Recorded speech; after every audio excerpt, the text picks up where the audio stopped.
Why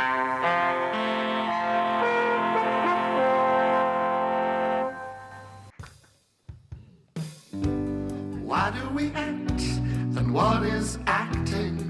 They say that acting is just plain pretend. But if we pretend that we are acting, then where does acting stop and living begin? Acting is real, but so is faking.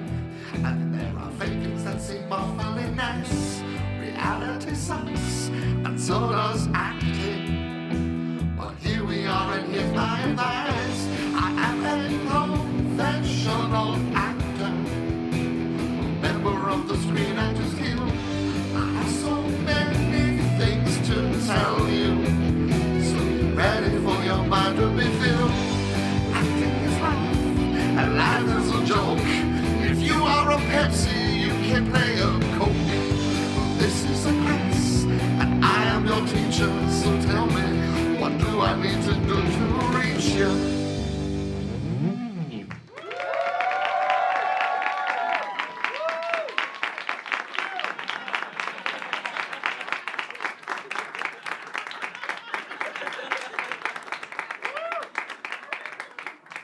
Hello, everyone. Welcome to Connor Ratliff Presents the Acting Class. I am Connor Ratliff. I'm a professional actor. I'm going to hold until the screen is at the top. I'm 5'10", and I'm based in New York City. This is a thing I say repeatedly on self-tapes. These are self-taped auditions that I send to productions that are in search of an actor. They need an actor, and I tell them, my name is Connor Ratliff, I'm 5'10". I show them an image of what my full body looks like. And then I tell them that I'm based in New York City. Now, this is the first time that I've done one of these acting classes here in Los Angeles. People for years have been telling me, Connor, you need to come to Los Angeles, that's where the work is. Come to Los Angeles, that's where the work is. Move away from New York, come to Los Angeles, that's where the work is. And I didn't believe them. I thought my friends were lying. Like, they used to say, you'll get a lawn. And I've seen where my friends live. Most of them don't have lawns. I landed in Los Angeles last night, and I have booked professional acting work for tomorrow. No. I want to be clear about something. Please hold all your applause until the end of the class. Okay? I know there are times when you are going to feel like it's time to clap. Stifle that impulse. Keep track and make your applause the length that it would have been at the end. I don't care how long you clap at the end, but do not clap during the beginning. Now, I notice some of you are laughing. That is a good workaround for clapping. If you feel the impulse to clap, turn it into a laugh. I don't have a problem with that. It's okay to laugh. But if you clap, I'm going to lose it.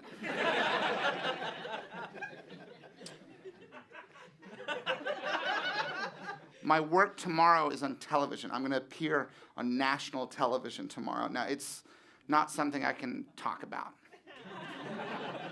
All right? I'm filming it tomorrow, and I will be on television tomorrow. Now, it's not a significant role. I'm not saying that this is going to change anyone's life.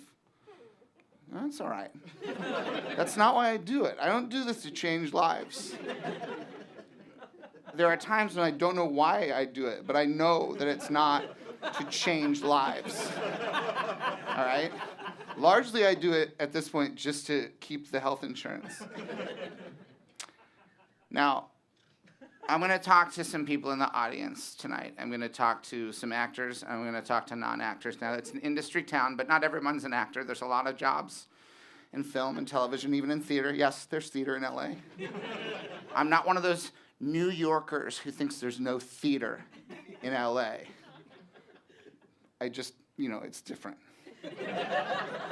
Right? And that doesn't mean it's not great. It could be great. It might not be. That's the same as New York theater. That's part of the magic of theater. Sometimes it's great. Sometimes it isn't. That's what's great about theater, is that sometimes it isn't great. But it could be. Now, I'd like to start off just by getting a general sense, and I think we'll do this by making a noise. I want to get a general sense of the room, what the balance is of actors and non-actors. And before I do this, I need to implement a rule, because I've been asking this question. Are you an actor? And then people make a noise. Are you a non-actor? And people make a noise. And I've been getting less than 100%.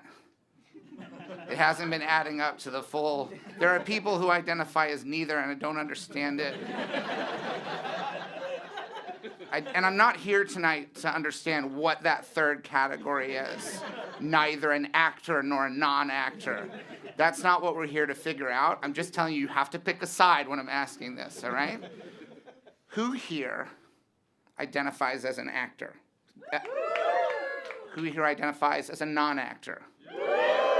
Okay, so more non-actors than actors here at this acting class. Why are so many of you here? You're curious. All right. Maybe you're looking for actors. This is important. Who here is in casting? Who here is in casting? All right. The real professionals won't identify themselves. So that means there are people here from casting. If you had made noise, I would have known those are either actors or liars, which is a form of acting, lying. Although I think acting exposes a greater truth, so in that way it's different. I want to talk to one of the non-actors who's not in casting. Who in the audience is willing to talk to me? Because I want to find out why you're here and what you think about acting, and I want to get to know what you are and who you are. Yes, that hand shot up. All right, we'll get a microphone to this person so that you and I can have a real conversation about what you are as a non-actor, so I can understand, all right? Because I've been an actor since I was 10 years old. That gives me only 1 decade of my life in which I was not an actor. I might be the third category. You're what? I might be that third category. It's the one thing I told you I did not want to get into tonight is the mysterious third category. All right. I'll humor you. What do you think you are, if not an actor or a non-actor? Improv. All right, okay. I'm skipping Will Hines' class just to be here tonight. Take his microphone away from him.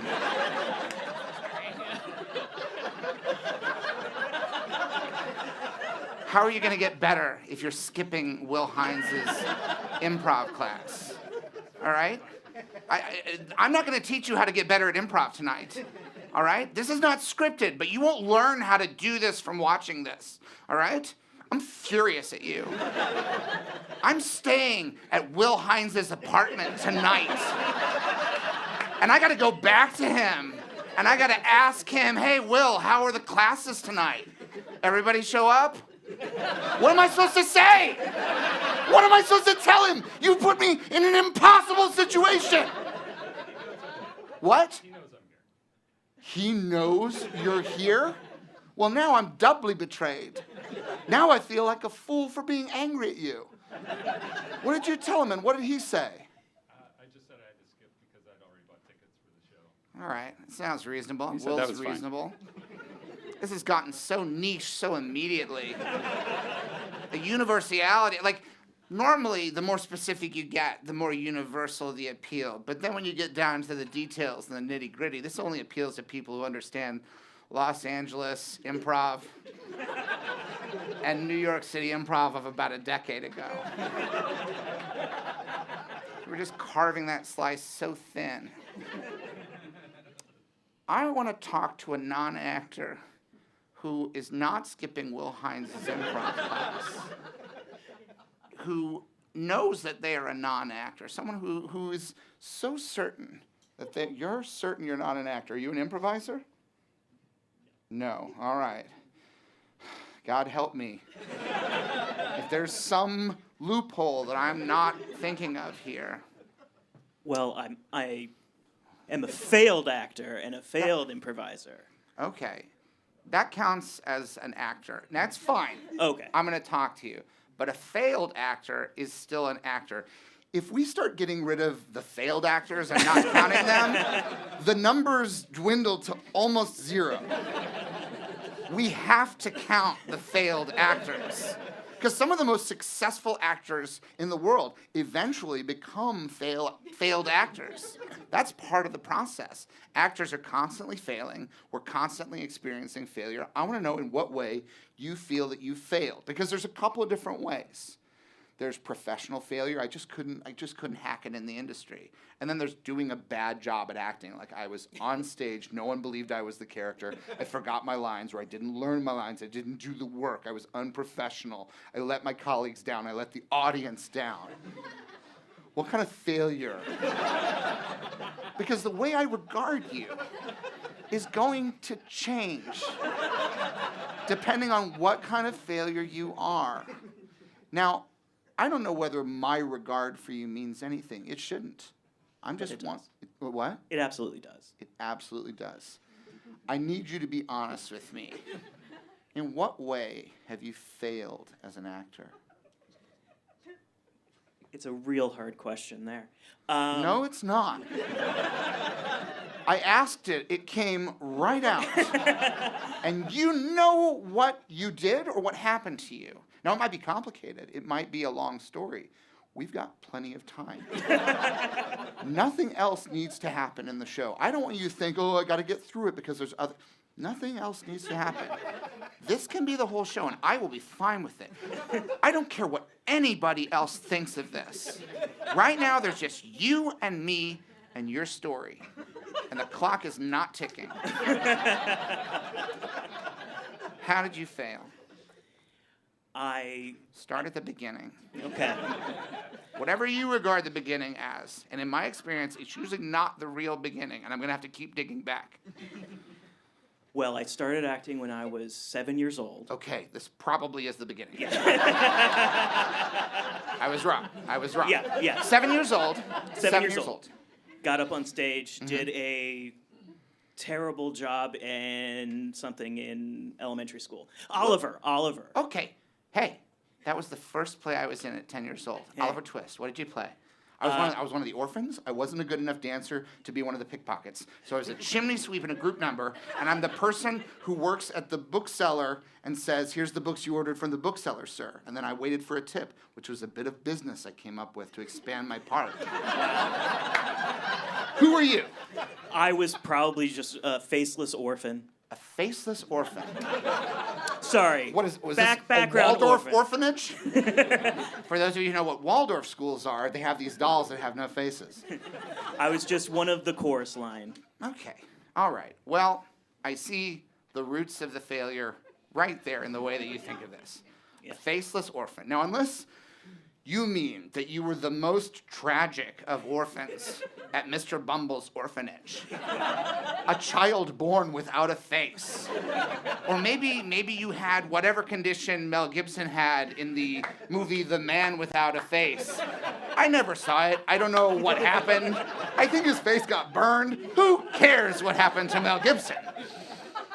A faceless orphan. Are you speaking in metaphor? You mean you were just part of the ensemble? I was part of the ensemble. Yeah, but you seem to think that that is somehow less, right?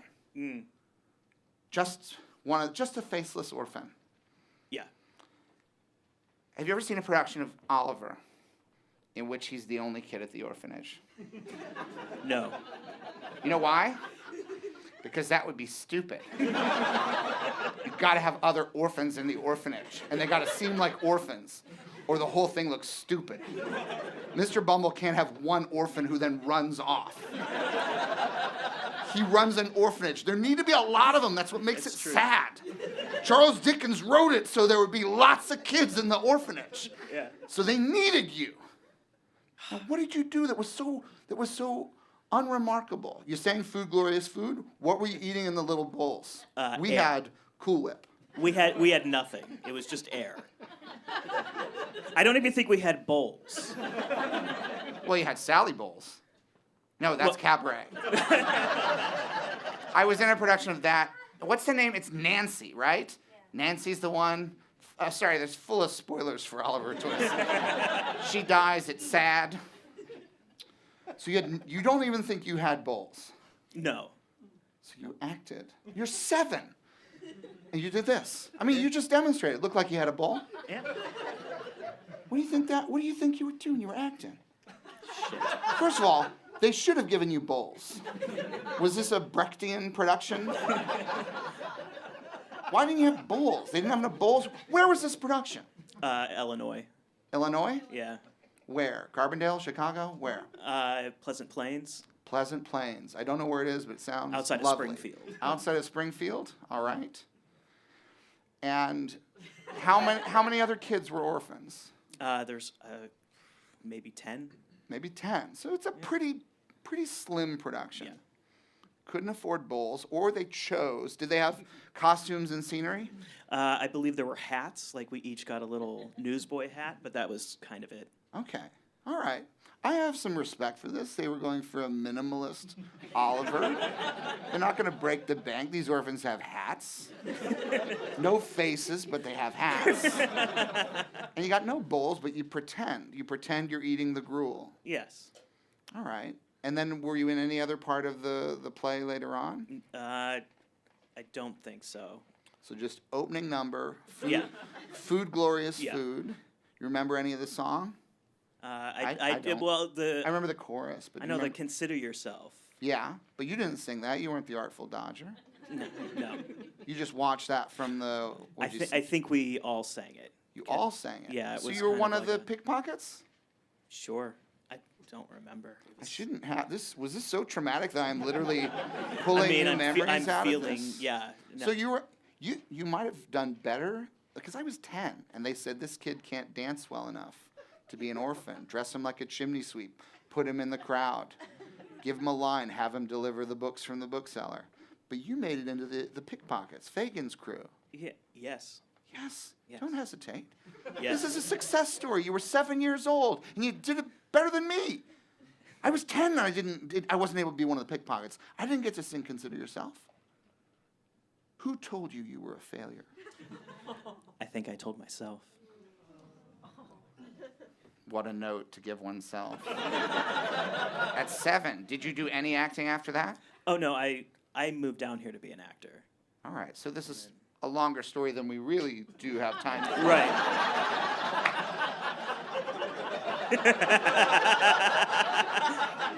Unless, did you move down like at age 8? Tell me an example of something, of another failure at some point, because I don't count what you describe. It sounds like there were elements of the production that were unsatisfactory, that perhaps a savvy audience might look at that and think, they're doing Oliver on the cheap. No bowls, they just got hats, and they're wearing their street clothes. Yep. All right? Yeah. You moved down to L.A. When was this? 2007. 2007, so the very tail end of the George W. Bush administration. Yes. You moved down from Seattle. Seattle. So at some point you made it from Pleasant Plains all the way to Seattle. I did. What were you doing in Seattle? Acting. Acting? Yeah. Were you doing have a good time acting in Seattle? I did. All right. On stage. On stage. You were doing well, not failing. Not failing. You were doing so well you thought, I'm going to move down to Hollywood. Yes. And then what happened? What was the grand failure you experienced? It wasn't so much one. It was just I realized I didn't like the idea of everything that you do. It doesn't matter how much you prepare. It doesn't matter how much you are ready for the audition. Mm-hmm. It doesn't even matter if you've gotten through the auditions and you get to network. Yeah. You still can't book the part. It's still, there's nothing that you can do. You never booked a part. I never booked the big roles that I was You up never for. booked the big roles. Yeah. What roles did you want? Name one of them. What did you want to be? You want to be. What's a big role? Well, I had auditioned Captain for America. You want to be Captain No. America? What's a big role? It was Veep, You the wanted role to of be- Jonah. You want to be on Veep. You wanted to be the Timothy Simons role, Jonah. It was before they I know. changed that.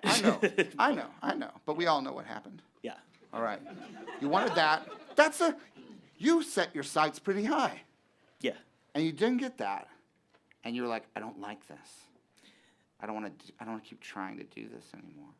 I mean, it was Yeah. probably like 5 years Yeah. of doing it and not having any money, and I realized maybe this part isn't for me. Yeah, you like to have money. Yeah. We all do. We need it. We need money. And you're not booking it. Was there anything you booked that you were like, this is me, I'm on my way? Oh, yeah. This is a grand success. What was that? 1,000 Ways to Die. 1,000 Ways to Die. Yeah. What was your role? I laughed myself to death. You laughed yourself. You were one of the 1,000 ways. I was one of the 1,000 ways. Do you see the growth that you went through from a child to an adult? When you were one of 10 orphans, you said, I was just part of the faceless orphan in the ensemble.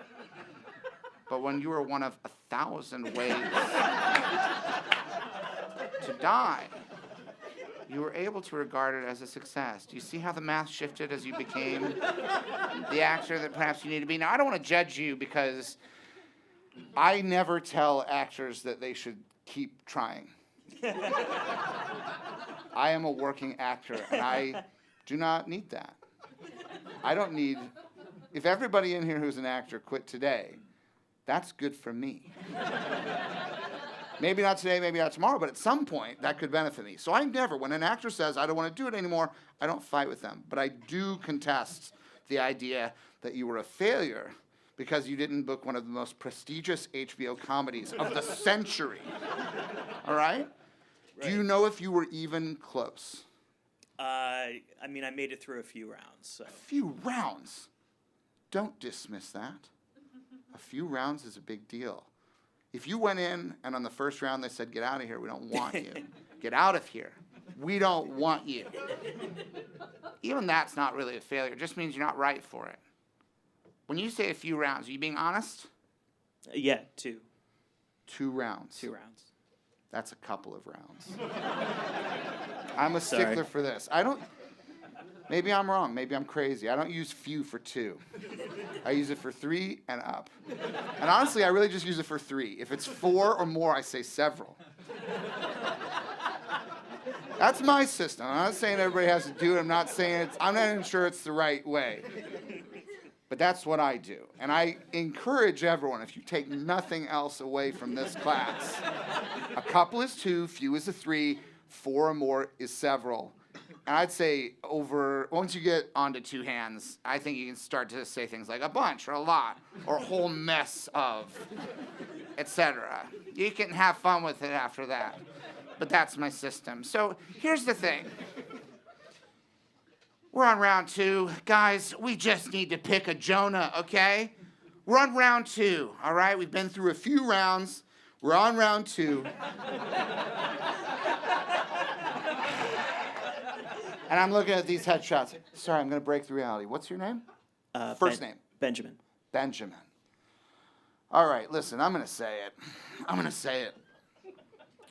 It's between Benjamin and Jonah. No, Jonah's the character.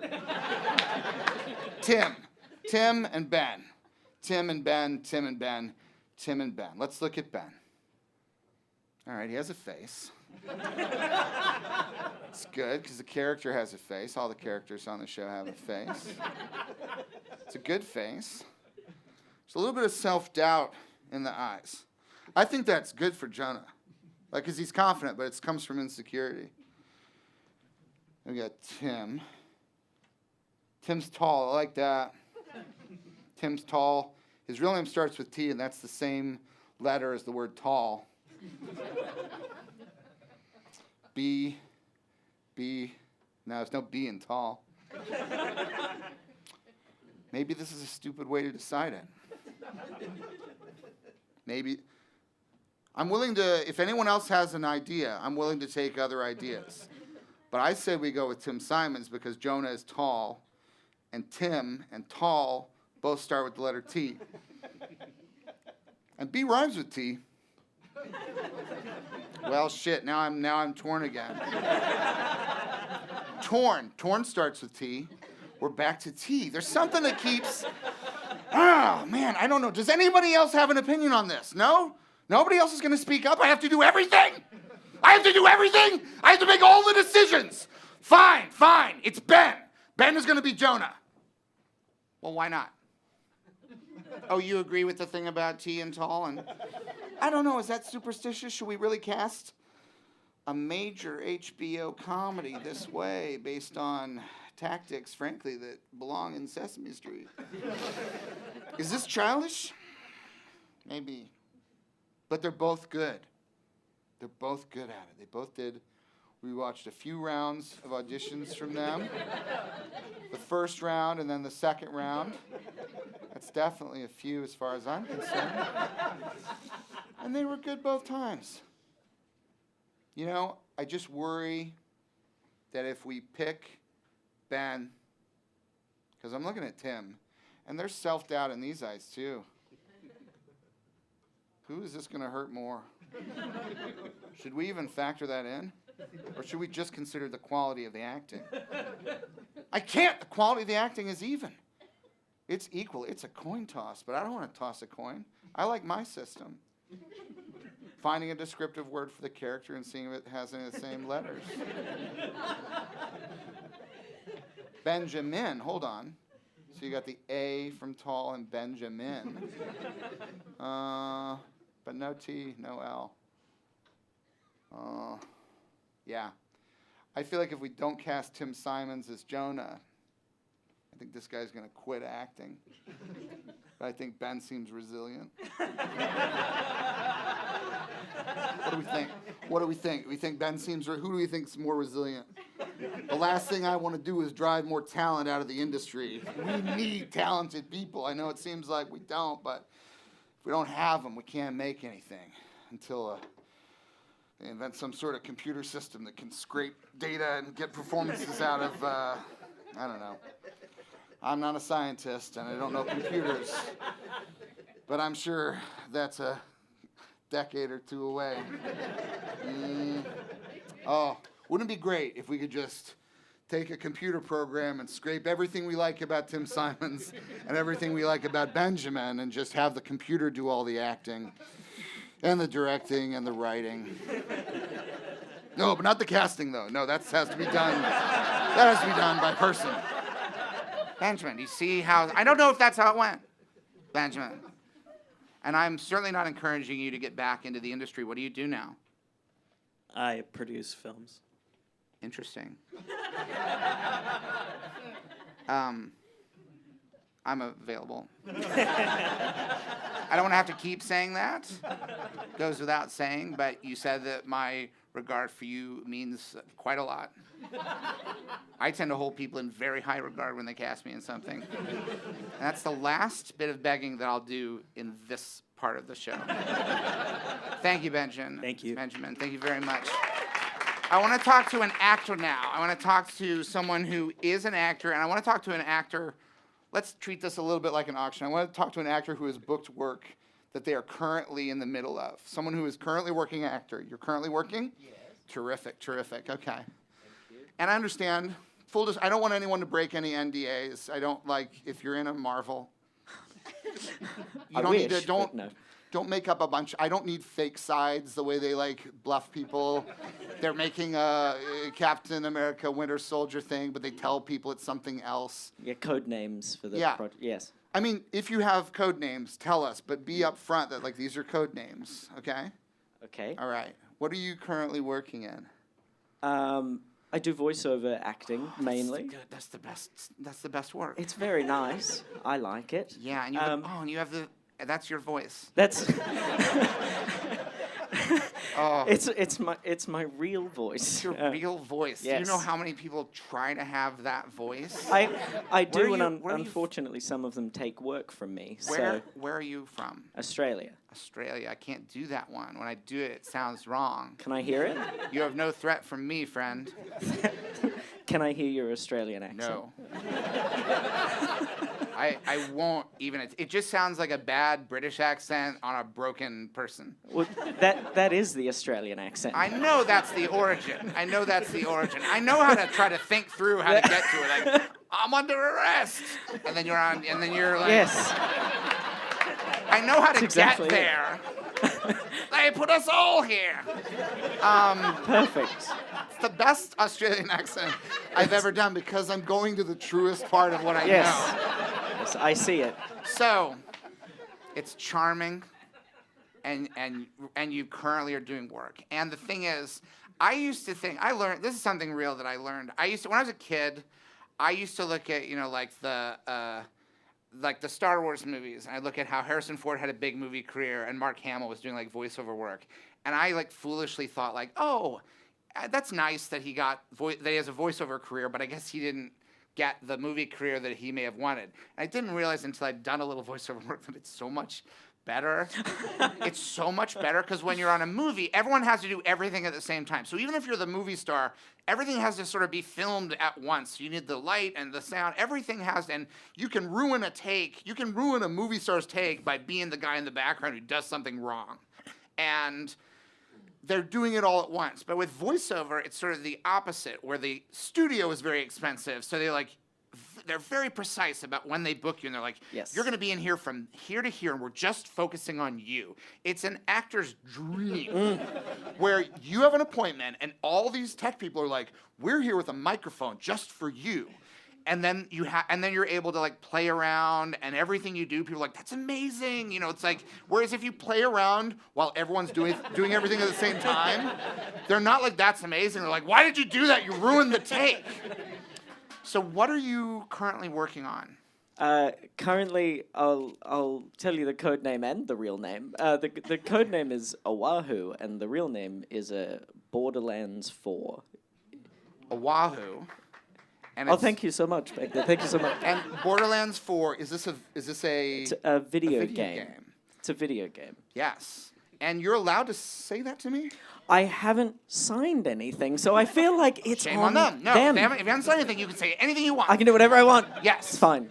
Video game people, normally they have you sign lots of things, and you can't ever tell anybody anything. Oh, no? And years go by, and you're like, can I tell people yet? And they're like, not at all. We're still working on it. No.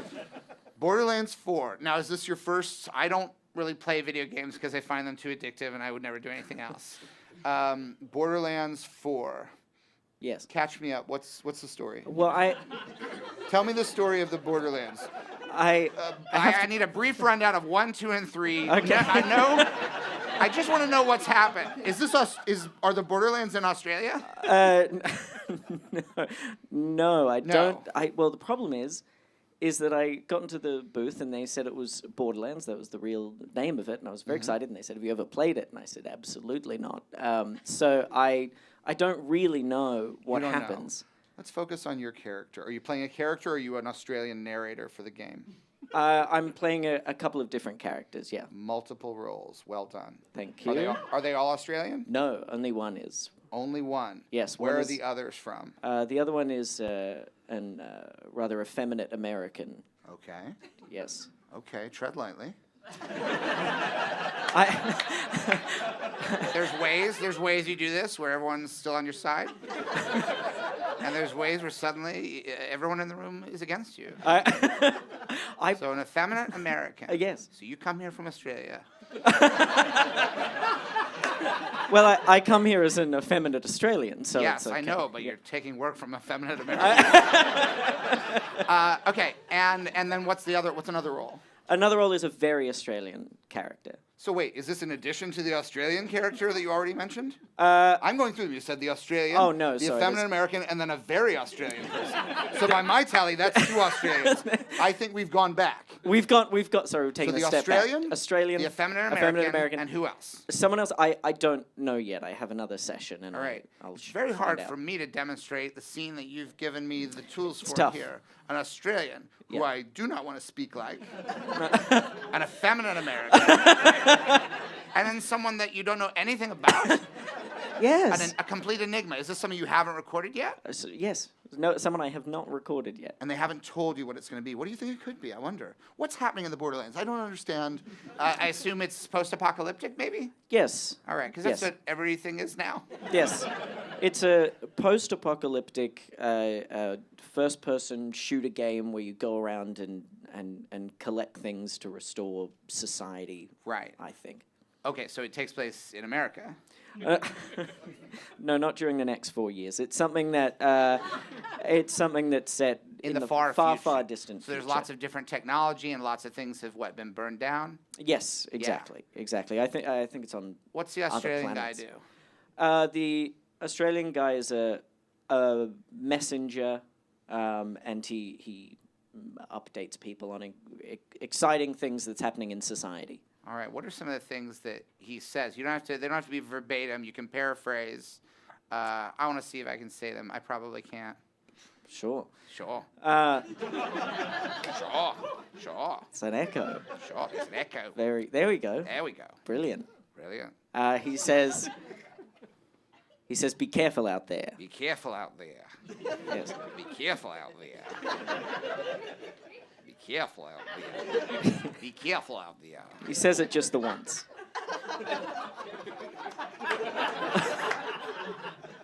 Be careful out there. Yeah. Sure. Be careful out there. Like he has a message. He has a message that he's giving, and maybe it's I'm gonna pretend to say sure. Be careful out there. What else does he say? He says, gosh. Gosh. He says, gosh. He says, What's the most dramatic thing that he says? What's the line that has the most emotion that you find this is powerful? Be careful out there. Sure. Sure, be careful out there. Sure. Be careful out there. We're in a lot of danger. We're in a lot of danger. There we We're in go. a lot of danger. Yes. We're in a lot of danger. Sure. Be careful out there. We're in a lot of danger.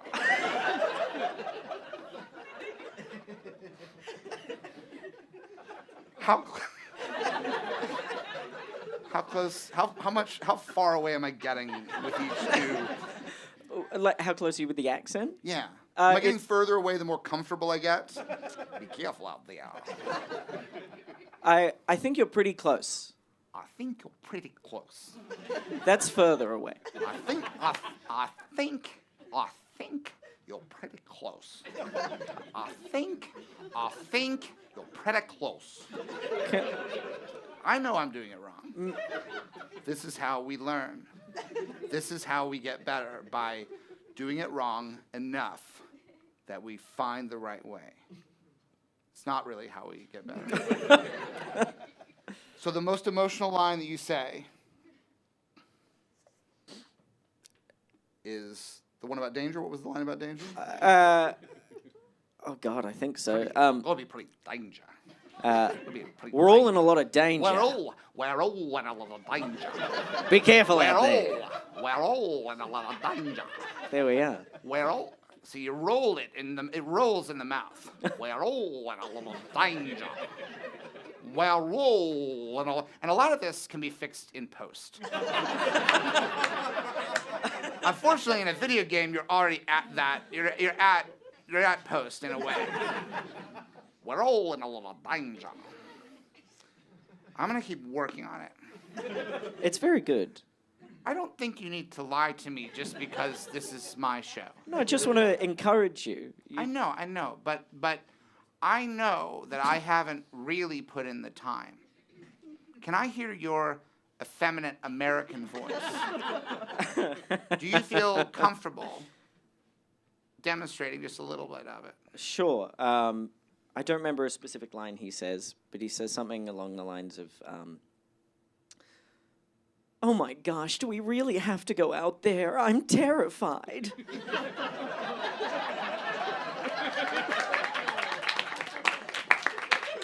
Is it all just take place in one building? No one wants There's to a go lot out? of fear. There's a lot of fear. Sure. A lot of danger out there. Oh my gosh, do we really have to go out there? I'm terrified. Excellent. Let's stay in this cabin. Sure.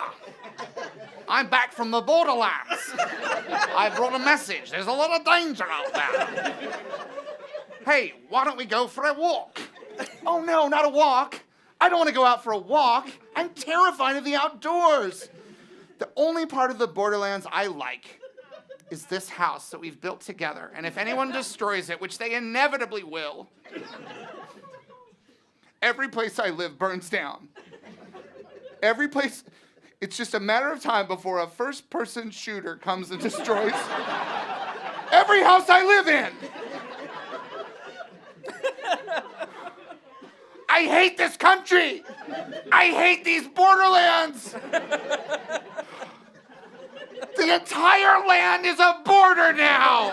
It's all borders. It's more borders than land. Hey, what's your attitude? Boo. Boo, I couldn't pivot back. I couldn't find my way back. We all saw it happen. Oh no. There's a lot of danger. There's a lot of danger out there. A lot of danger out there. Sure. I've got the sure part right. Sure. Sure.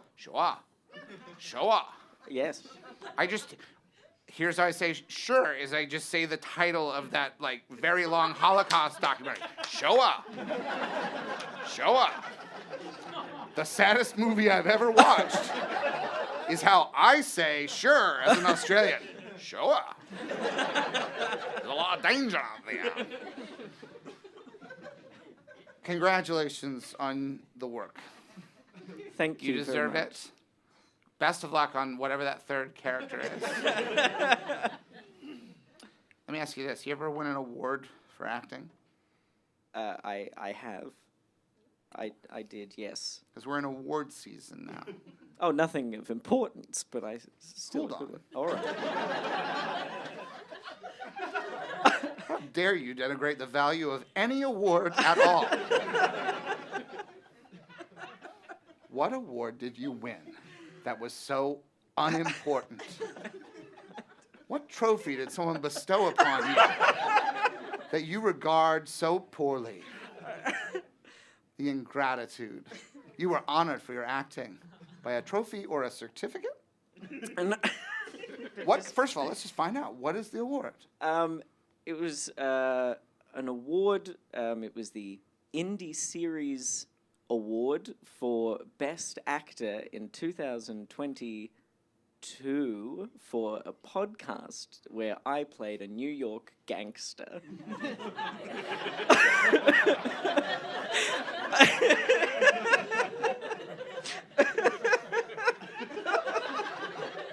So you come here.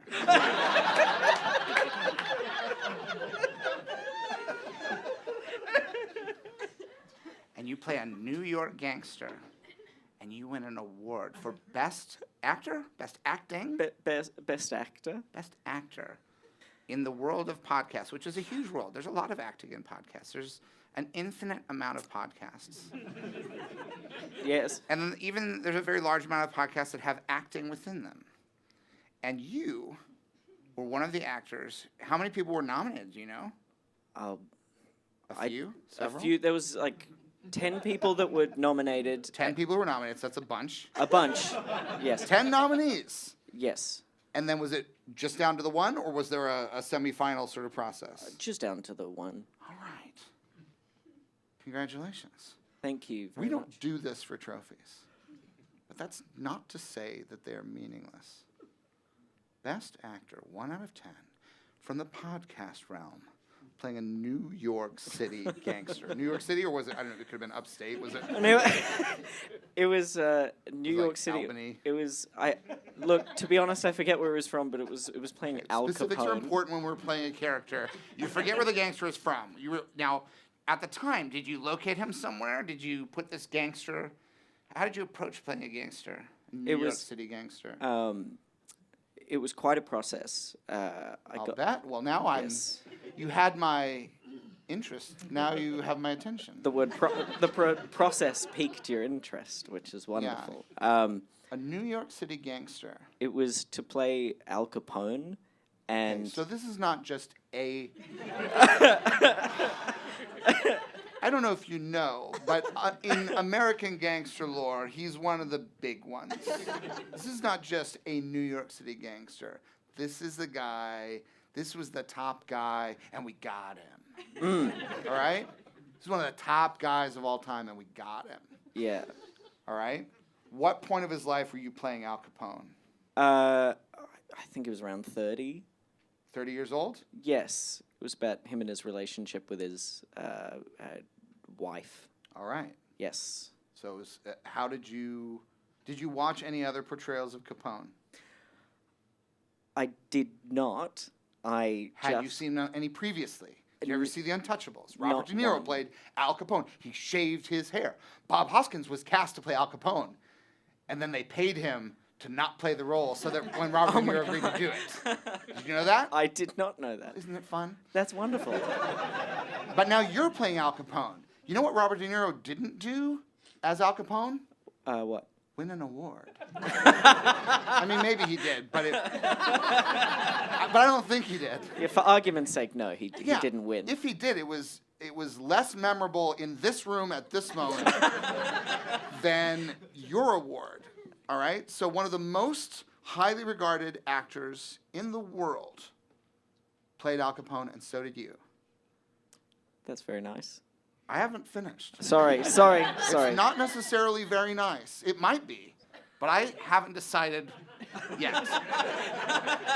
I need to hear a little bit. So you were playing Al Capone. How did you play him? All right. Was this a voiceover role, or it was a podcast? Yeah. So you were just doing the voice. Did you do anything physically to get into the role of Al Capone? Actually, a lot of the time, I just had my hands in my pockets. Usually I'm very expressive with right, my so arms and hands, but step instead... one. Yeah, there we go. Al Capone. That's it. All right. It's interesting because you would think a man with his hands in his pockets is somehow less dangerous because in order to, I guess he could kick. But Al Capone wasn't primarily known as a kicker.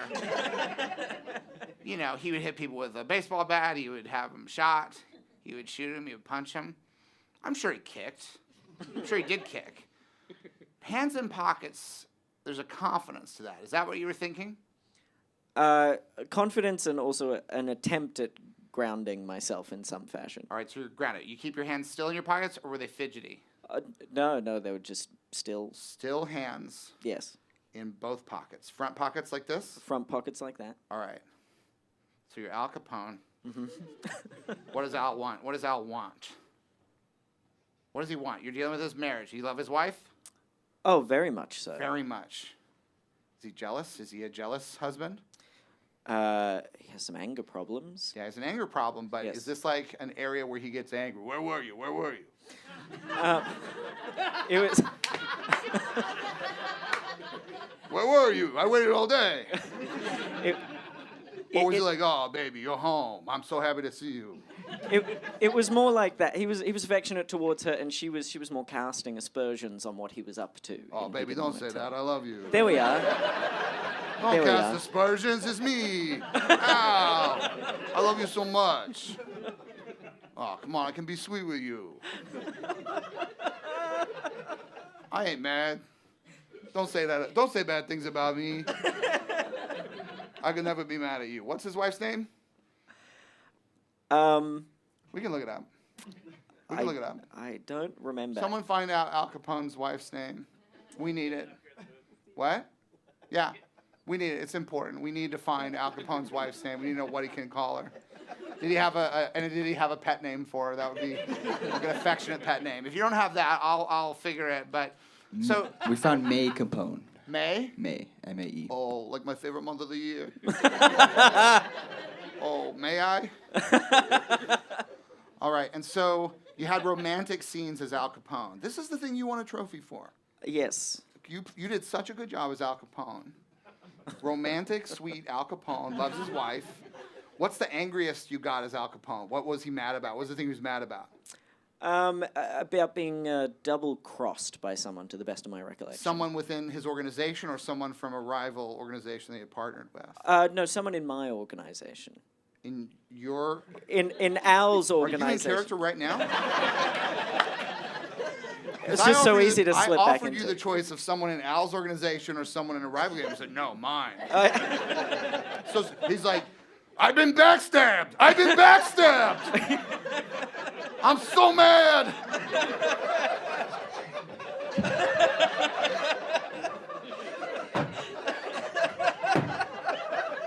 Oh, boy. I shouldn't get mad around you, May. But I just know I can't trust everybody. I think I've been betrayed. I think I've been betrayed. Do you do that kind of talking? Let me hear a little of your Al Capone voice. So I did, just so you know, when I got the audition, it just said New York gangster. I did absolutely no research whatsoever and just went, what's the most you think what I just stereotypical did voice? was research? Well, I didn't do research. you asked at least what I was doing. Yeah, I didn't do any. Yeah. So but let's hear what you can you replicate what you did in the audition? Gosh, it was a while ago. Hey, but it was something more like this. What are you doing over here? I'm Hey, gonna kill you got a more. Yeah, more like that. More like this. What are you coming in hot for, sweetheart? Oh, I like that. Oh, what are you coming in hot for, sweetheart?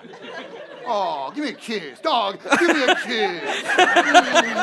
Come on, sweetheart. Oh, okay. I see you're playing hard to get. Well, I had a hell of a day.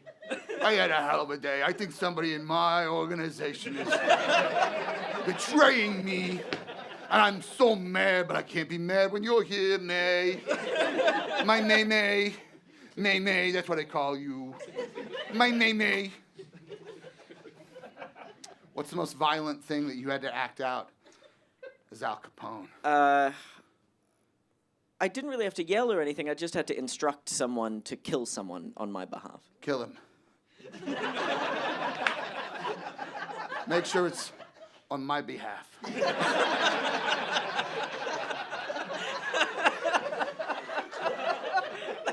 All right? You got that? I'm not gonna raise my voice. Just do it. Just do it. Yeah, I can see how you got a trophy for this. This feels... I'm going to stop doing it because I'm worried I might win something. Thank you for sharing. Thank you. Is there anyone else here who's won an award that is either, I'll give you two options, either more or less impressive than an award for Best Actor in a Podcast? Yes. Yes, you won an award? I did. What did you win the award for? What's your first name? I'm Jill. Jill? I'm sorry, I forgot to ask your first name before. Lee. Lee. Thank you, Lee. Jill. I won an award for my solo show at the San Diego Fringe, and they're flying me to New Zealand to do it there. Wow! Yeah. So, you've never been to New Zealand? No, never. And that was the award, was the flight, the trip? The trip and the registration and theater for the performance there. Do you get a trophy, or is it like this whole thing, going to New Zealand to be honored, is the award? I got like a printed out piece of paper and like a page protector. Yeah. Right. But then a trip to New Zealand. Yeah. And you got, your award was? A trophy. I didn't get a flight. All right. Honors come in different dollar values. This is a bigger one. This is a flight to New Zealand. Do they put you up in a place where you're Yeah. staying?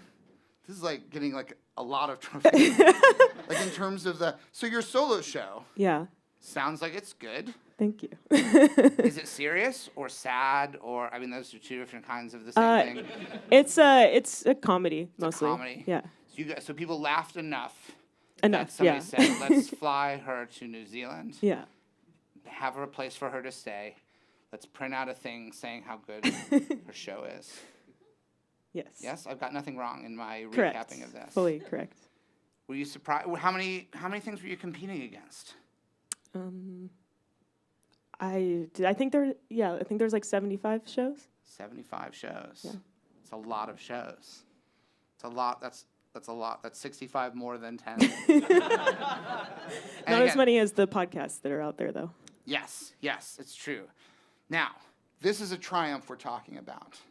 And have you been to New Zealand, or you're about to go to New Zealand? About to go. You're about to go. So the honor is in progress. It's happening. Like, you're in the thick of it right now. Yes. So you are at a high height. Yes. You are flying close to the sun. Literally. Yes. Yes, you will literally become closer to the sun as a part of this award. I want you to share with me, if you're comfortable. Okay. a moment in your acting career of failure. Okay. All right? Because that's part of the theme that we're sort of exploring. There are highs and there are lows. Was there a moment that was either, I'll give you a lot of options, horrifying and embarrassing, or something that made you think, I can't do this anymore. I can't. It's too hard. Probably a lot. If there's one that stands out, or was there ever a time where you were playing a role and you thought, I can't do this? I don't know how to do this Australian accent. No, I had a manager drop me after like 6 months, when I first moved out here, and I was like, no one's ever gonna represent me. Where'd you move out from? I grew up here, but I moved out from Texas. I went to school out there. Grew up here, then you went to Texas, then you came back, then you got a manager. Half a year later, the manager says, what to you? He said, you know, I don't know why I signed you. I don't usually sign women. because they're harder to represent. Yeah. All right. But he used to represent Paul Simon, so it's not. Famously not a woman. No. It's not like he was like a He random has literally dude. two man's names Yeah. as his name. Yeah. What did this guy sound like? What did he talk like? Gosh, just like a guy. Just like a guy. Yeah. Just like a guy. What? Don't be like him. You know what? He painted everyone with a broad brush. All right? He was like a middle-aged white guy. Just, okay. I know who this guy will. I know this guy. Yeah. Look, I'm sorry. I don't know how to represent you. I don't know what was going through my mind. What made me think I could represent a woman client in the entertainment industry? Sweetie, I don't know what to do with you. I've been sending you up for like parts in things. What do I even call? What do I even do? I'm really trying my hardest. I am trying so hard. But like, let me give you an example, okay? I have this client, all right? And his name is John Robert. All right? And what year was this, by the way? 2021. 2021. All right, hold on. All right, listen, sweet. I got a Zoom audition for John Robert. All right? And it's for a detective on a procedural. All right? A guy detective. All right? I know that he can book this. For you, I don't know. I don't know what I'm supposed to. I have tried my best. Like, just the other day, I got your headshot, all right? And I emailed it just to a bunch of random addresses. just like, I just sent them out and nothing. And I hear nothing back, okay? Because I don't know. Like, I've literally never really thought about a woman. I thought about women, you know what I mean? I'm married, I have a wife, all right? I'm a father of daughters, okay? All right? I have 3 daughters, they're the love of my life. Oh my God, if anything ever happened to them, I'd kill him. All right, so I care about women, but I don't think about them. And I don't know how to represent them, all right? And I don't know what to do with them in terms of representing a client. Oh my God, what was I thinking? What a fool I was to think I could make this work. I can't. I don't know. Can I tell you something? I have a decorative pillow that I bought at Target that says Happy New Year. And I just got it a reading for an Ibsen play at La Jolla. A decorative pillow from Target that says Happy New Year. It's embroidered on the front. All right? Round 2 of auditions. That's how well this pillow is doing. It's a few. All right? It's a pillow. There are no pillows in any play that have lines. And yet here we are. It's just the way the industry is. I wish it were different. I wish there were shows that had women on them. I really do. You think I want my daughters growing up in this world? All right? I voted for Hillary in 2016. No, I didn't. But I thought about it. I thought about it. I really did. I thought about it. I didn't really. I just left. I didn't vote for anybody. It's not true. I did. I didn't vote for her. Okay? I didn't know what to do. I looked at the names and I thought, I don't know what to do. I don't know what to do. All right? This is not your fault. Okay? You're a woman, and this is a tough industry. It's a tough business, and no woman, as far as I know, has ever been cast in a movie or TV show. I mean, sure, yeah, Meryl Streep, right? You're not Meryl Streep, are you? Because if you are, then I apologize, I'm mistaken, and you can be my client. All right? She's the exception that proves the rule. It's a tough racket, sweetie. I don't know what to tell you. I don't know what to tell you. I'm just a middle-aged white guy doing my best. I'm doing my best. And you're an impossible client. You make these impossible demands of me. Send me out for things. What? Name one thing. I mean it. Name one thing that you'd like to be sent out for, and I'll do it. I'll put your headshot in an envelope the old-fashioned way. I'll march you right up to the place where they're casting people, and I'll say, hey, I have a woman actor. She's my client, and I'd like you to hire her.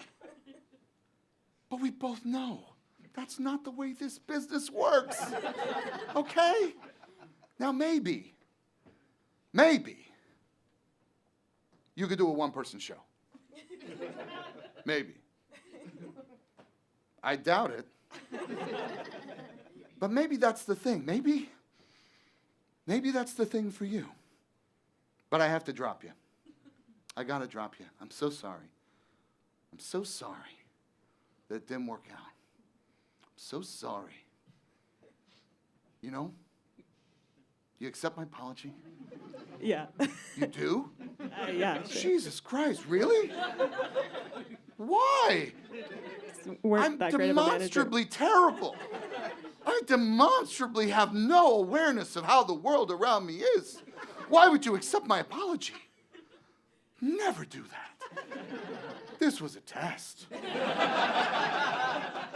Oh, this is a test I do on my occasional women clients, and I'm sorry. I'm sorry, because I've done it before. I make the same mistake again and again. I'm better with my boys. What can I say? I know what to do with my boys. I put them in TV shows. I put them in movies. I send them out. But when it's a lady, I'm sorry, a woman. Oh, God, you can't say anything these days. Jesus Christ, you can't say anything these days. It's just more complicated. I wish it weren't so. Oh, God, if I had a wish and a wishing well, I would wish something for my daughters. I wish they were sons. I had one wish. I wish my daughters were sons. That's how much I love them. I love my daughters so much that I wish they were boys so they could survive and thrive in this horrible world. Hold on just a second. I have to take a call. What's that? 2025? That's years off. Why, yes, I'll be in the cabinet.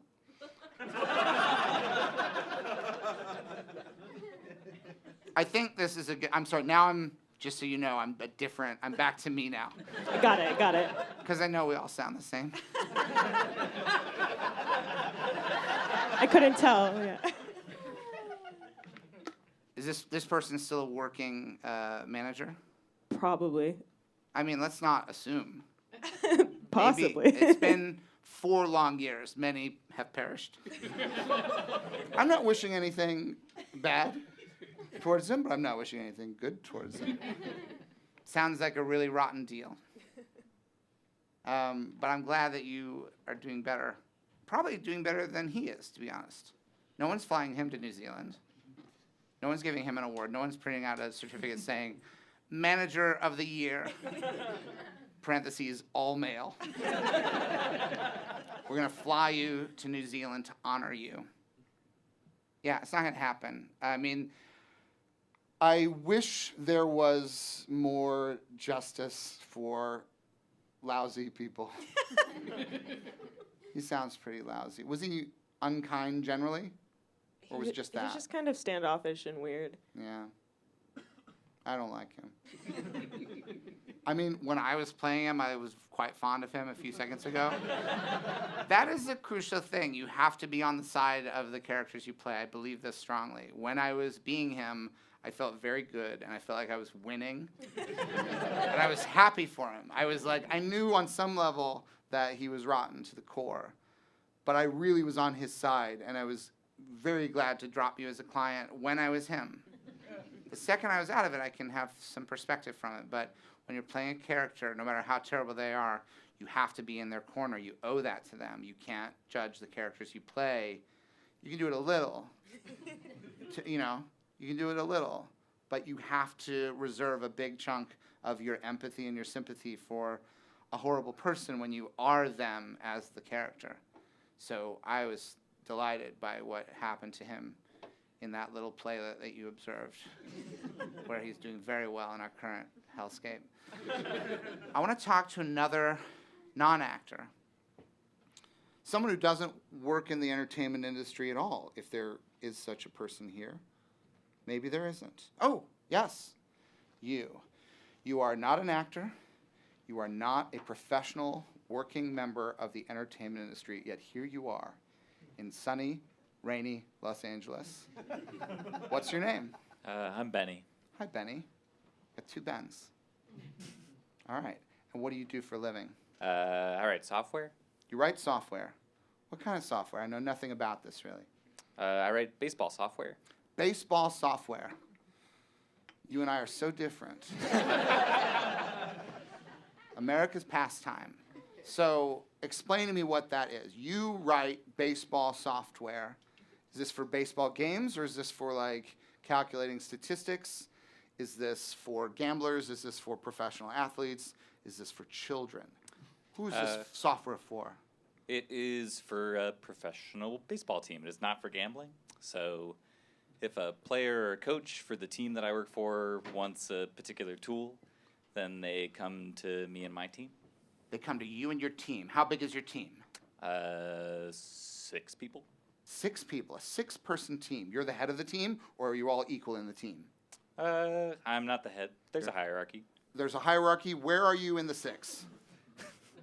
Someone's number 1. What's their name or a code name for them?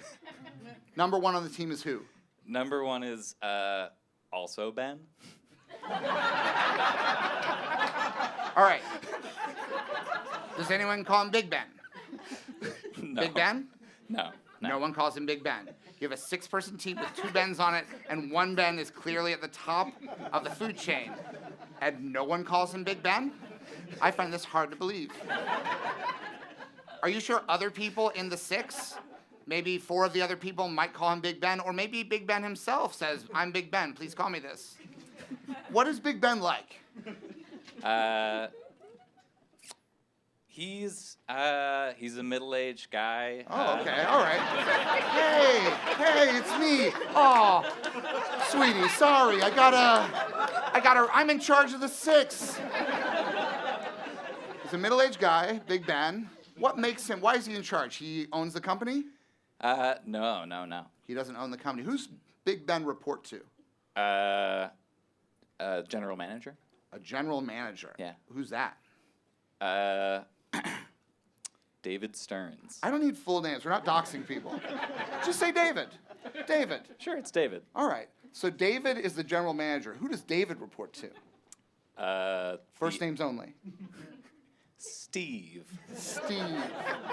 So Big Ben reports to David, who reports to Steve. And these guys all sound the same, right? That's baseball and software, man. All right.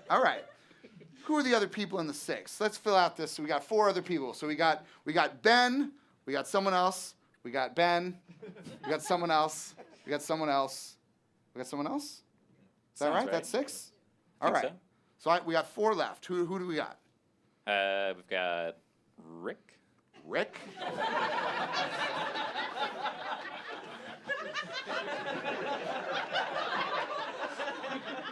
Rick? How many R's in that Rick? 5? Rick? We got Ben. We got Rick. We got Ben. We got who? Zach. Zach. We got Ben. We got Rick. We got Ben. We got Zach. Dev. Dev. All right. And let's round it out. Who's left? Lakeisha. Lakeisha. All right. We got our 6. Yep. And they all report to David, who reports to Steve. And this is to provide tools for one professional baseball team? Exactly. All right. You don't have to tell me who. It wouldn't matter to me anyway. What does this mean? What's the thing you do during the day? Are you just at a terminal Yeah. and you're coding Yep. and everyone else is coding Yeah. and other Ben's in charge? That's right. How does he demonstrate this to you?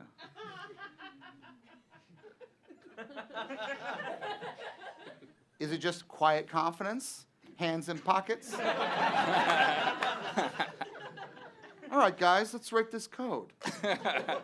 The team wants a new tool. And I'll be hearing from David if we don't have the tool ready in time for the big game. All right? So keep typing that code. Because I'll know when the tool is ready. I'll know. We got 5 terminals here, and I don't sit at any of them because I'm in charge. Is this how it is? Is this how Big Ben acts? Hands in pockets? Ben's quiet also confidence? at a terminal. He's also at a terminal. Yeah. All right. I'll sit at the terminal. Hands in pockets. No, he's typing. He's typing. I He's take my typing. hands out of my pockets. Just like I'm one of the 5. That's what Big Ben calls you 5. Big Ben doesn't think there's a 6. He thinks of you as like his backing band. You understand? Because here's what I'm trying to tell you. Like, you don't consider yourself an actor. No. How do you act around other Ben? I try to keep a low profile. Subtle. Like John Cazale. All right? Some actor, like Robert Duvall. Some actors, they're not as showy. You know what I mean? They sort of like hold back a little. So Big Ben, he's got more of a high profile than you. That's right. Does he have a big energy? I What's something Big Ben says a lot?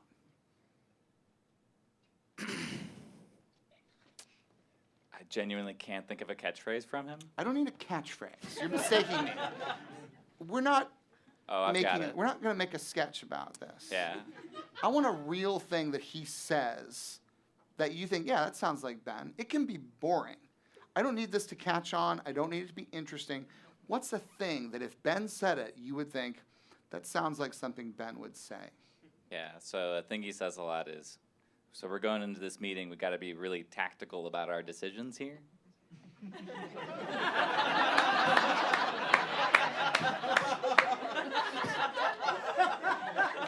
You don't think he has a catchphrase?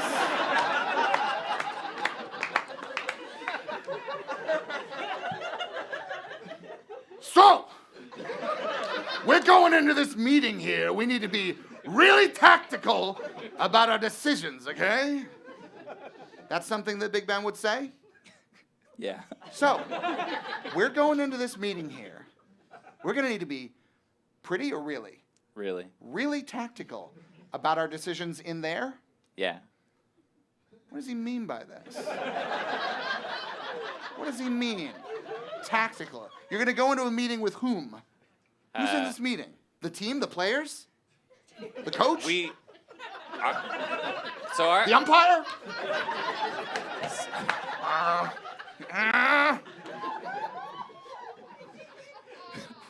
Who's So- in the meeting? The general manager? So we specifically do not have meetings with players. Okay. We That's meet- all you needed to say. I'm trying to find out who's in this meeting that you got to be so goddamn tactical about it. You can't just come in and say, we did the code, we were at our terminals, we typed and typed and typed until we had a working tool for your professional baseball team. Are they a California team? No. All right.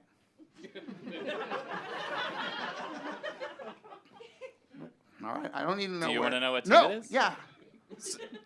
It's the New York Mets, baby. Oh! Okay, so the meeting's with Mr. Metropolitan, the big baseball. Hey! And Grimace. Grimace is there too, because Grimace is the reason, for those of you who don't know, for those of you who don't follow sports, I followed sports a little over the past year, and what I learned is the Mets lost forever until fucking Grimace showed up.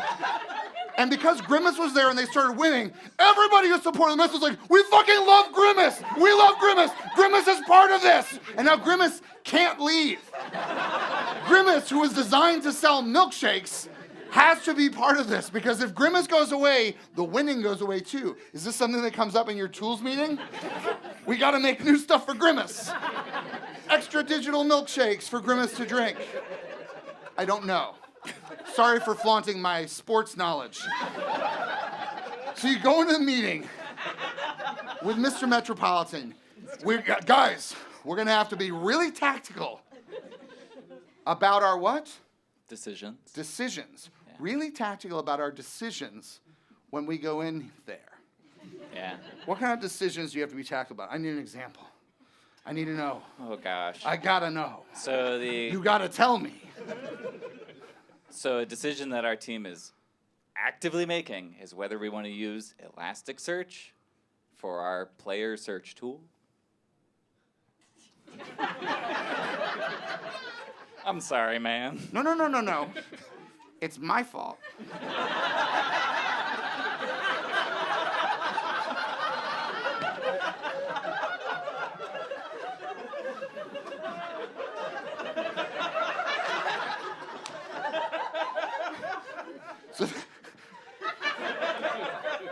So you got to go into this meeting, and the tactical decision that you need to make going into this meeting is whether or not you're going to use Elasticsearch for your player search tool. Yeah. What is the player search tool? Like if a player goes missing? So Or is it just to find their name? that's Or is exactly it like what it is. So some of our clients are scouts who need to be able to look up players in It's a a database, database. or create new players in a database. So what happens a lot is two scouts will see a guy and they will write a profile for him and maybe not be able to find the one that the other guy wrote. This is a very common problem. Right, and Elasticsearch provides you with more options, broader parameters, I guess, right? That's right. All right, what's the opposite of Elasticsearch? Oh, geez. So our tool right now is just using a Postgres database search. Shame on you. Hey, Postpress? to the one person over there who A laughed, Postpress? I feel the same way. Shame on us. A Postpress data search? Postgres. In 2025? 2025. When you could be using Elastic? Guys! We are going to have to be really tactical about our decisions when we go in there. And by that, I mean, we got to make the decision. Are we going to stay in the world of Postpress? Or are we going to go Elastic? The scouts! They need to search for the names of the players. And if it's Postpress, and they get even a little bit wrong, the scouts won't be able to find the players they're looking for. So this is why we consider Elastic, an Elasticsearch. Let's say, for example, you're trying to find your car keys, all right? And you know you dropped them somewhere. I need my car keys. How am I going to drive home? I can't start the car without my car keys. Well, if you're doing a Postpress style search, you just search here. And if you don't find the keys, well, I guess you just live there the rest of your days. You never get in your car again, or you do, because you left it unlocked, but you can't start it. And you sit there in your car. At first, your body starts to break down.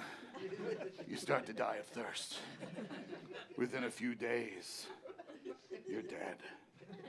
You didn't drink any water. You die of thirst. And then the meat starts to rot off your bones till you're just a skeleton sitting in the car. People walk by and they're like, my God, there's a skeleton in that car. Like, pay no attention to it. And you just live there. And society moves on. And the Metropolitan Mets cease to exist as a baseball team. And society is just a series of burnt buildings and first-person shooters. And a messenger walks by and he sees you in your car. It's the only thing left of what once was. And he says, it's danger in there. That's what post-press search is.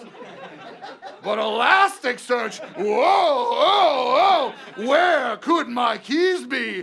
There they are. Oh, joy of joys. I can get in my car. I can go home. Oh, I can see my family again. I can live. I can live. Oh, my goodness. Oh, baby.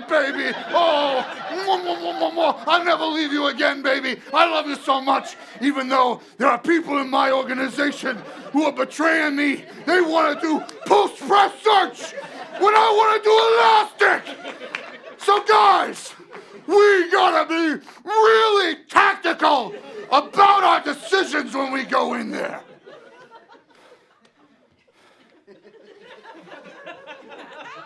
You think you're not an actor. All right?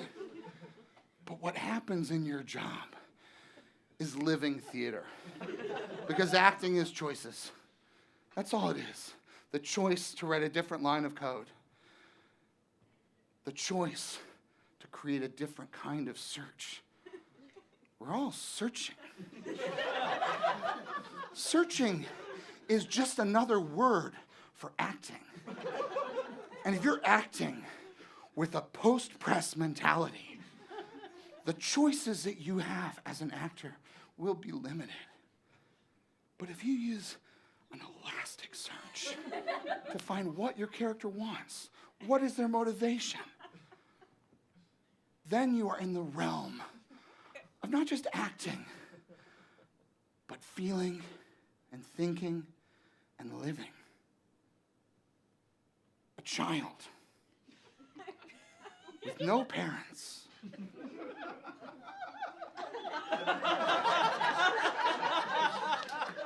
And no face. And no bowl. And no spoon. What is this child to do? This child wears a hat. And this child has an elastic search for who they want to be, for what they want to do. These choices can win awards, certificates, travel and lodging.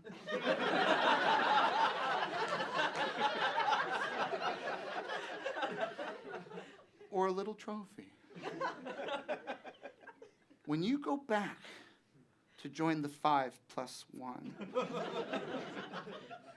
I don't want you to think of yourself as a non-actor anymore. I want you to think of yourself as part of the ensemble. Will you do that for me? Ben? Yes. Thank you, Ben.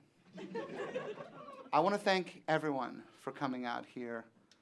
I want to encourage those of you who are thinking about getting out of show business to find opportunities in other fields. They're out there. It's a wonderful time to go out and find the living theater, the new theater, outside of the industry. Thin the ranks a little. And then you can sit back and enjoy what's left. Maybe turn on the TV, watch CBS tomorrow night. Don't look away for too long, because it might just be a little moment where you look at the screen and say, oh yeah, this was the thing he was talking about. Class dismissed. Thank you so much. I'm Connor Ratliff, and this has been the acting class.